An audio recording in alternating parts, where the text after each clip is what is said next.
Assalomu alaykum. Biz kuzatib turgan barcha obunachilar, do'stlar, mana xudo xolsa keyingi 11 kW nasosimizdan yurgizib oldik. Suv chiqishini ham video davomida qo'yib boramiz. Kanalga yangi bo'lsanglar obuna bo'lasizlar, yurakchani qizartirib qo'yasizlar, fermer dehqonlarga yuborib qo'yasizlar. Xudo xolsa turgan joyimiz Toshkent viloyati Ohangaronda Qoraqitoydamiz. Xudo xolsa nasosimizni ham ko'rsatamiz. Suv chiqdi, amperlargacha hammasini ko'rsatib boramiz.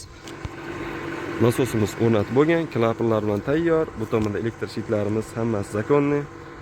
Poложение qilingan. Endi bo'lsa, masofamiz 300 metr, 110 diametr turbada 11 kW nasosimizni qo'yib berganmiz. Soatiga 80 kuba chiqaradigan.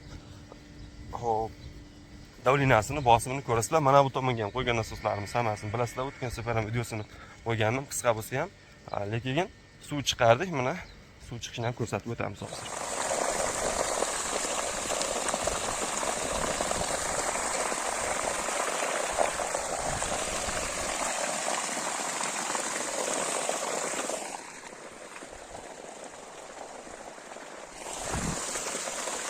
Akalar, mana xudo xolasa 11 kW nasosimizda ham suv chiqishi o'tib olardim yonidan.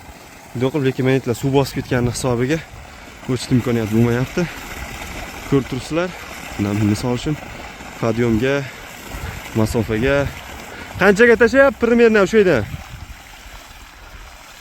Otish примерно qancha edi? Qo'lingizda kelsa qancha u?